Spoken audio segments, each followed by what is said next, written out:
സുഖം തന്നെയല്ലേ? അപ്പൊ ഇപ്പൊ നമ്മൾ വന്നിരിക്കുന്നത് നമ്മുടെ കേരളത്തിലെ തന്നെ പ്രസിദ്ധമായിട്ടുള്ള മംഗലശ്ശേരി നീലകണ്ഠൻ കൈവെട്ടിയ കഥ അറിയാലോ അല്ലേ? ആരിന്റെയാണ് കൈവെട്ടിയെന്നുള്ളത്. അപ്പൊ അത് എവിടെയാണ് എന്താണെന്നുള്ളത് നിങ്ങൾക്ക് അറിയാലോ. നമ്മുടെ സ്വന്തം പരിയാനംപറ്റ കാവിൽ വെച്ചിട്ടാണ്. അപ്പൊ പരിയാനംപറ്റ കാവിലെ പൂര മഹോത്സവം കാണാൻ വേണ്ടിയിട്ട് നിങ്ങൾ എല്ലാവരെയും ഞാൻ കൂട്ടിട്ട് പോവല്ലേ? ശ്രീയെ കൂട്ടിട്ട് പോവാ. അത്രേ ഉള്ളൂ. വാ. വള്ളുവനാട്ടിലെ ഓരോ പൂരങ്ങളും ഓരോ ദിവസം നടന്നുകൊണ്ടേയിരിക്കുകയാണ്. ഓരോ പൂരത്തിന് പോകുമ്പോഴും ഓരോ നാട്ടിലെ കൂട്ടുകാരൻ്റെ ഒപ്പം അടിച്ചു പൊളിക്കുമ്പോൾ അവിടുത്തെ ഓരോ പൂരത്തിനും പ്രത്യേകതയും ചന്തവും കൂടിക്കൊണ്ടേയിരിക്കുന്നു. ഒരുപാട് തവണ ഞമ്മ പരിയാനംപറ്റ പൂരം കണ്ടിട്ടുണ്ട്. പക്ഷെ ഇന്നലത്തെ തിരക്ക് ആലോചിക്കുമ്പോൾ അപ്പോൾ എന്താ ഒരു ജനസാഗരം പറയില്ലേ. സത്യത്തിൽ അതൊക്കെ തന്നെയാണ് ഓരോ ആഘോഷത്തിൻ്റെ ഏറ്റവും വലിയ പ്രത്യേകത.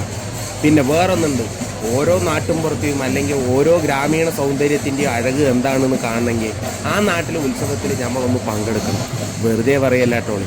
കാളവേലയാകട്ടെ, തേരാകട്ടെ, ആനയാകട്ടെ, മേളങ്ങളാകട്ടെ, എന്താ പറയുക, ആ നാട്ടിലെ ഓരോ കച്ചവടക്കാരനും കച്ചവടത്തിനും കൈ നോക്കണ നമ്മുടെ അമ്മമ്മമാർക്കടക്കം അതൊരു പ്രത്യേക അഴക് തന്നെയാണ്. പ്രത്യേകിച്ച് പരിയാനംപറ്റ കാവിലാവുമ്പോൾ പറയേണ്ട കാര്യമില്ലല്ലോ.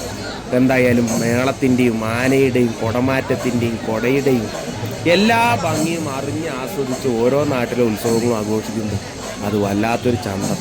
പിന്നെ ഇങ്ങനെയുള്ള പൂരപ്പറമ്പുകളൊക്കെ മിസ് ചെയ്യുന്ന നാട്ടിലെ യുവ ജനങ്ങളോട് എന്താ പറയാനുള്ളതെന്ന് കേട്ടാൽ നമ്മുടെ നാട്ടിലെ ഉത്സവങ്ങളിലൊക്കെ ഒന്ന് ഇറങ്ങി പങ്കെടുക്കുക തന്നെ വേണം. പിന്നെ പൂരപ്പറമ്പിൽ വന്നിട്ടും മിനി മിൽച്ചിയും അതേപോലെയുള്ള ഗെയിമൊക്കെ കളിച്ചിരിക്കുന്ന ആൾക്കാരിനെ കൊണ്ട് നമുക്ക് അധികമൊന്നും പറയാനില്ല. പോകുമ്പോൾ ഒരു തുണ്ട് അലുവ വാങ്ങിയിട്ട് വീട്ടിലേക്ക് പോകും. വേറൊന്നും പറയാനില്ല. എന്തായാലും കാളവേലയുടെ ചന്തം അത് കണ്ടു തന്നെ അറിയണം. പിന്നെ ആനപ്പൂരങ്ങൾ ഭയങ്കര രസം തന്നെയായിരുന്നു. എത്ര തിരക്കാണെങ്കിലും ആ പൂരപ്പറമ്പിൻ്റെ ഉള്ളിൽ ഇറങ്ങി ആഘോഷിക്കുന്ന ഓരോ നിമിഷവും മനസ്സൊന്നും മാഞ്ഞു പോകില്ല. ഡയറി എഴുതുന്ന ആളുകളാണെങ്കിൽ ഡയറിയിൽ എഴുതി വെക്കണം പറയും. ഇത്തരം പൂരപ്പറമ്പിലൊക്കെ ഒന്ന് പോയി ആഘോഷിച്ചു കഴിഞ്ഞാൽ ഡയറി എന്തിനാണ്, ഒരു വർഷക്കാലം മുഴുവൻ നമുക്ക് ഓർത്തു വെക്കാനുള്ള കുറേ നല്ല നല്ല നല്ല മുഹൂർത്തങ്ങൾ ഈ പൂരപ്പറമ്പെന്ന് കിട്ടില്ലേ. അമ്പിളിമാമൻ്റെ ചന്തം പോലെ ഒരു പൂരം.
കുറേ ആളുകളൊക്കെ എന്നെ കൊണ്ട് ചോദിച്ചു, രഘുവേട്ടാ നിങ്ങൾ കഷ്ടപ്പെട്ട് വീഡിയോ എടുത്തിട്ട് ഈ വീഡിയോയിലത്തെ വോയിസൊക്കെ എന്താ കട്ട് ചെയ്യാണ്ടൊക്കെ ഇടുന്നത്, എന്താ അങ്ങനെയെന്നൊക്കെ. അധികം വീഡിയോ ഒന്നും ആയിട്ടില്ല എന്നാലും. പക്ഷെ അവരിനെ കൊണ്ട് എനിക്ക് ഒന്നേ പറയാനുള്ളൂ, ഈ പൂരപ്പറമ്പിൽ നടന്ന് നമ്മൾ എക്സ്പീരിയൻസ് ചെയ്യുന്ന പല കാര്യങ്ങളും മെല്ലെ ഹെഡ്സെറ്റ് വെച്ചിട്ട് ഒഴിഞ്ഞിരുന്ന് നമ്മളെപ്പോലുള്ള ആളുകളുടെ, എൻ്റെ വീഡിയോ ഒന്നും മാത്രമല്ല എന്നെപ്പോലെ വീഡിയോ ചെയ്യുന്ന ഒരുപാട് ആളുകളുടെ വീഡിയോ ഒക്കെ ഒന്ന് കേട്ട് നോക്കും. ഈ പോവാൻ കഴിയാത്ത, പൂരപ്പറമ്പിൽ എത്തിച്ചേരാൻ കഴിയാത്ത ഒരുപാട് പേർക്ക് അവരുടെ ആ കുറച്ച് നേരങ്ങളൊക്കെ ഒന്ന് എക്സ്പീരിയൻസ് ചെയ്യാൻ കഴിഞ്ഞാലോ. ഇനി അതൊന്നുമല്ല, എന്തായാലും ഒരു പൂരപ്പറമ്പ് എന്ന് പറഞ്ഞു കഴിഞ്ഞാൽ ഇതൊക്കെ തന്നെയല്ലേ ഉള്ളത്. പക്ഷേ ഇതൊക്കെ ഒന്ന് കണ്ടറിഞ്ഞ് കേട്ടറിഞ്ഞ് നമ്മൾ നടക്കുന്തോറും നമ്മുടെ ഉള്ളിലേക്ക് വരുന്നൊരു എനർജി ഉണ്ട്. അത് ലോകത്തെ ഒരു എനർജി ഡ്രിങ്കിനും ഒന്നും പകരം വെക്കാനാവില്ല. എന്തായാലും പൂരക്കാഴ്ചകൾ അങ്ങനെ നടന്നുകൊണ്ടേയിരിക്കും. ഇനിയും അതിഗംഭീരമായിട്ടുള്ള പൂരങ്ങളും വേലകളും കുമ്മാട്ടികളും ഒക്കെ വരാനുണ്ട്. അതിൻ്റെയൊക്കെ കാഴ്ചകൾ കഴിയുന്നതും ഞാൻ നിങ്ങളിലേക്ക് എത്തിക്കാനുള്ളൊരു ശ്രമം നടത്തും. അപ്പോൾ നമ്മുടെ ചാനൽ ആദ്യമായിട്ട് കാണുന്ന ആൾക്കാരൊക്കെ ഉണ്ടെങ്കിൽ എന്തായാലും ഒന്ന് സബ്സ്ക്രൈബ് ചെയ്യുക, സപ്പോർട്ട് ചെയ്യുക, ലൈക്ക് ചെയ്യുക, ഷെയർ ചെയ്യുക. പിന്നെ നിങ്ങളുടെ അഭിപ്രായങ്ങളൊക്കെ കമൻറ്റ് ചെയ്യുക. അപ്പോൾ ശരി, ഇനിയും കുറച്ചധികം വീഡിയോയും കാഴ്ചകളും ഒക്കെ ആയിട്ട് ഇതേപോലെ നമ്മുടെ കൂട്ടുകാർ എല്ലാവരെയും സ്നേഹിച്ചുകൊണ്ടും അവരുടെ കൂടെയും ഒക്കെ ചേർന്ന് നമ്മുടെ പുതിയ പുതിയ വീഡിയോകൾ വന്നുകൊണ്ടേയിരിക്കും. അപ്പോൾ ശരി, കാണാം. വെടിക്കെട്ടുണ്ടേ, അതൊന്ന് കണ്ടിട്ട് പോയാൽ മതി. വെടിക്കെട്ട് കാണണമെങ്കിൽ അവസാനം വരെ ഇരിക്കണേ. അപ്പോൾ വെടിക്കെട്ട് കൂടി കണ്ടിട്ട് എല്ലാവർക്കും അടുത്ത പൂരപ്പറമ്പിൻ്റെ കാഴ്ചകൾ കാണാൻ കാത്തിരിക്കാം. ശരി, അപ്പോൾ ബൈ.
ഞാൻ എന്തൊരു സാധനം ഇങ്ങോട്ട് വരുന്നത്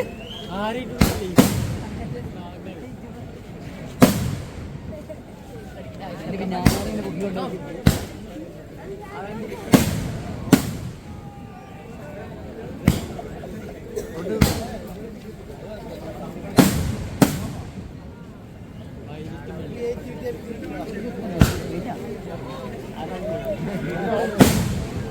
മറ്റെടുത്തു എല്ലാവരും ചെയ്തോട്ടോ